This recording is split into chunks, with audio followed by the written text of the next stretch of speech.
열린교회 성도 여러분 안녕하세요. 5월 9일 매일 성경 묵상 함께 하겠습니다. 오늘 나눌 말씀은 사무엘상 20장 1절에서 23절의 말씀입니다. 함께 읽겠습니다. 다윗이 라마 나요스에서 도망하여 요나단에게 이르되 내가 무엇을 하였으며 내 죄악이 무엇이며 내 아버지 앞에서 내 죄가 무엇이기에 그가 내 생명을 찾느냐. 요나단이 그에게 이르되 결단코 아니라 내가 죽지 아니하리라. 내 아버지께서 크고 작은 일을 내게 알리지 아니하고는 행하지 아니하나니 내 아버지께서 어찌하여 이 일은 내게 숨기리요 그렇지 아니하니라.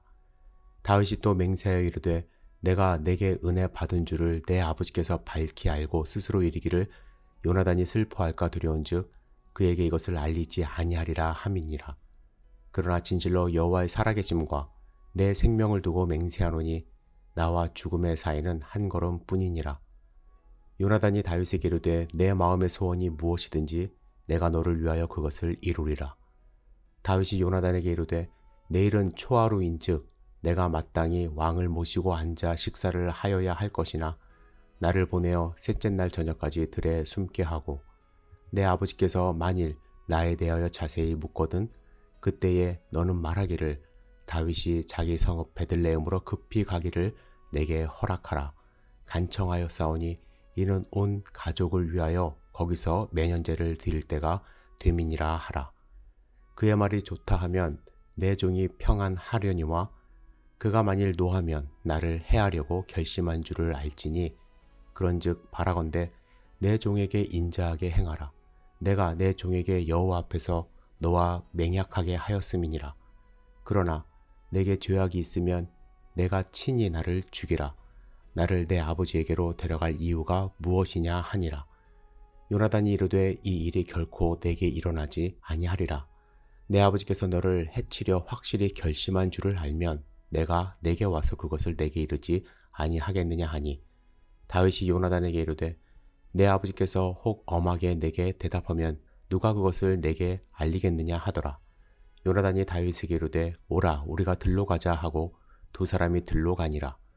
요나단이 다윗에게 이르되 이스라엘의 하나님 여호와께서 증언하시거니와 내가 내일이나 모레 이맘때에 내 아버지를 살펴서 너 다윗에게 대한 의향이 선하면 내가 사람을 보내어 내게 알리지 않겠느냐. 그러나 만일 내 아버지께서 너를 해치려 하는데도 내가 이 일을 내게 알려주어 너를 보내어 평안히 가게 하지 아니하면 여호와께서 나 요나단에게 벌을 내리시고 또 내리시기를 원하노라.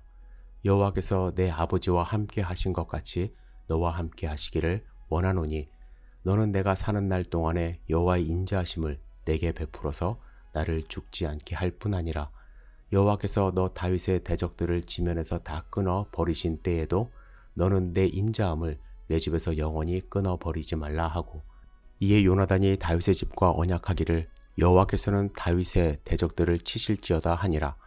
다윗에 대한 요나단의 사랑이 그를 다시 맹세하게 하였으니 이는 자기 생명을 살아감같이 그를 사랑함이었더라. 요나단이 다윗에게 이르되 내일은 초하루인즉 내 자리가 빔으로 내가 없음을 자세히 물으실 것이라. 너는 사흘 동안 있다가 빨리 내려가서 그 일이 있던 날에 숨었던 곳에 이르러 에셀 바위 곁에 있으라.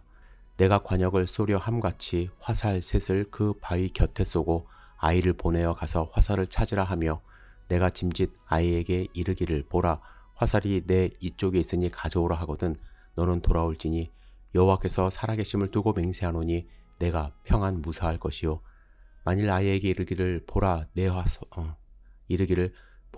화살이 내 앞쪽에 있다 하거든 내 길을 가라 여호와께서 너를 보내셨음이니라. 너와 내가 말한 일에 대하여는 여호와께서 너와 나 사이에 영원토록 계시느니라 하니라. 아멘. 요나단을 찾은 다윗은 자신의 원통함을 요나단에게 털어놓습니다. 1절에 보시면 내가 무엇을 하였으며 내 죄악이 무엇이며 내 아버지 앞에서 내 죄가 무엇이기에 그가 내 생명을 찾느냐 이렇게 말을 합니다. 그리고 말을 이어가죠. 8절에 보시면 내게 죄악이 있으면 내가 친히 나를 죽이라. 나를 내 아버지에게로 데려갈 이유가 무엇이냐 이렇게 말을 합니다. 그는 상황이 매우 절박함을 피부로 느끼고 있었습니다. 3절에 보시면 나와 죽음의 사이는 한 걸음뿐이니라 이렇게까지 말을 합니다. 이런 상황에서 다윗이 당장 사울을 떠나지 않고 요나단의 도움을 청한 것은 그가 억울한 피해자일 뿐만 아니라 어떻게 해서든지 사울과의 관계를 회복해 보려고 최선을 다했음을 보여주고 있습니다. 요나단은 자신은 정말 억울하다며 하소연하는 다윗을 위로합니다. 결단코 아니라 내가 죽지 아니하리라. 이는 다윗의 입장을 충분히 이해할 뿐만 아니라 다윗의 결백을 그가 인정하는 것입니다. 나아가 요나단은 사울이 모든 것을 자기에게 고하고 일을 진행하기 때문에 자기가 사전에 다 알 수 있다고 말을 하죠. 그러나 다윗의 결론은 조금 달랐습니다. 사울이 자신과 요나단의 관계를 알고 있기 때문에 자신에 관한 일만큼은 알리지 않고 진행할 수 있다는 것입니다. 결국 그들은 하나의 대책을 간구해요. 이스라엘 백성은 월삭이 되면 일종의 안식일처럼 간주하여 절기를 지킵니다. 다윗이 이러한 관계를 깨고 이틀 동안 왕의 식탁에서 식사를 하지 않음으로써 사울의 반응을 지켜보자는 것입니다. 만약 사울이 좋게 반응하면 별 탈이 없겠지만 나쁘게 반응하면 그때는 요나단이 다윗에게 인자하게 행하기로 합니다. 다윗이 그의 생명을 노리는 사울의 아들인 요나단을 믿을 수 있었던 것은 우정을 근거합니다. 하지만 그들이 여호와 앞에서 맹세했기 때문에 이런 말을 주고받는 거예요. 그래서 그는 요나단에게 인자, 헤세드를 요구한 것입니다. 인자는 단순한 사랑이 아닙니다. 끝까지 충성하는 사랑을 의미합니다. 다윗은 요나단에게 그들이 함께 세운 약속에 신실할 것을 요구하고 있습니다. 이에 요나단은 남이 엿듣는 것을 피해 들로 나가자고 합니다. 그리고 서로를 향한 책임과 우정을 다시 한번 확인합니다. 요나단은 사울의 마음을 읽는 대로 다윗에게 알릴 것을 맹세했어요. 그리고 요나단은 매우 이상한 말을 하는데 마치 위기에 몰린 사람이 다윗이 아니라 요나단 자신인 것처럼 다윗에게 자비를 구하고 있습니다. 다윗을 하나님이 이스라엘의 차기 왕으로 세우신 것을 그는 인식한 것 같아요. 13절에 이렇게 말하죠. 여호와께서 내 아버지와 함께 하신 것 같이 너와 함께 하시기를 원하노라.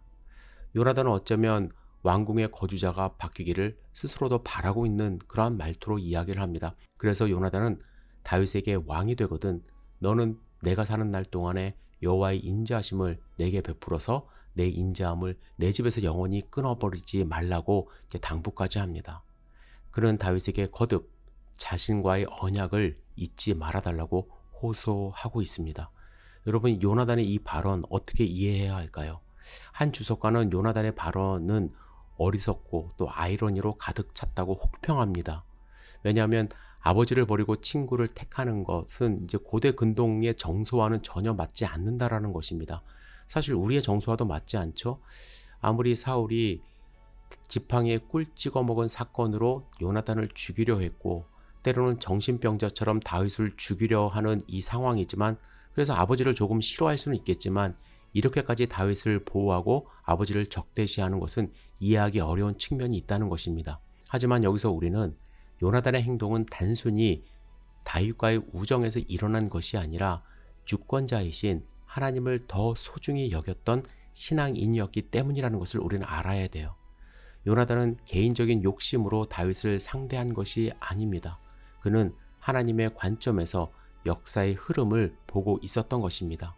지금 이 순간 다윗은 자신의 위기를 당한 것 같이 여기지만 요나단에 의하면 위기를 당한 것은 요나단과 그의 아버지 집이라는 것입니다. 이런 이유에서 학자들은 요나단의 고백을 훗날 다윗의 통치를 정당화하고 있다고 이야기를 합니다. 요나단은 여호와의 택함을 받은 다윗을 사랑한 것입니다. 저자는 17절에 사랑이라는 단어를 3번이나 사용했어요. 이와 같은 사랑은 훗날 그의 죽음을 애도하는 다윗이 이렇게 노래하도록 합니다. 내 형 요나단이여, 내가 그대를 애통함은 그대는 내게 심히 아름다움이라.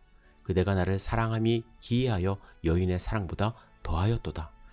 어떤 사람들은 이런 말을 기초로 해서 요나단과 다윗이 동성연애자였다라고 주장하는가 하면 이들의 이야기를 기초해서 동성연애의 정당성을 주장하기도 합니다. 이것은 대꾸할 만한 가치도 없는 망언이죠. 여하튼 요나단은 자신의 대화 속에서 여호와의 이름을 3차례나 언급하며 그를 살리는 일에 하나님이 증인이 되실 것과 자신이 진실하게 행할 것을 맹세하고 있습니다. 요나단은 하나님의 섭리를 확실하게 깨달은 자였음을 우리는 부인할 수가 없습니다. 여러분, 요나단은 지금 엄청난 선택의 순간에서 하나님의 길을 지금 가고 있는 것입니다. 여러분, 우리가 삶의 방향을 정할 때 요나단처럼 판단 근거가 정확해야 합니다. 어떤 경우는 돈을 쫓아 결정하고요. 어떤 경우는 부모님의 결정을 그냥 따라가기도 합니다. 물론 하나님이 그와 같은 방향으로 역사하실 수도 있지만 하나님의 뜻을 먼저 구하지 않으면 우리는 순간순간 확률이 낮은 선택의 도박을 할 수밖에 없습니다. 여러분은 무엇을 근거로 삶을 판단하십니까? 후회 없는 선택을 하기 위해서는 하나님의 음성을 듣고 그 뜻에 순종하는 하나님의 자녀가 되어야 될 줄 믿습니다. 요나단의 선택, 저는 분명히 하나님의 뜻이라고 확신합니다. 다윗의 선택도 마찬가지죠. 이러한 우정을 기반으로 하지만 하나님의 인도하심을 쫓아가는 두 사람의 모습처럼 우리의 삶도 하나님을 쫓아가는 삶이 되기를 주님의 이름으로 축복합니다. 기도하겠습니다. 전능하신 주님, 오늘 하루를 온전히 주님께 의지하며 맡깁니다. 다윗과 요나단의 삶처럼 하나님의 언약과 또 하나님의 인도하심을 믿고 의지하며 우리가 서로를 위하여 약속했던 것을 잊지 않는 삶을 살 수 있도록 주여 도와주시옵소서.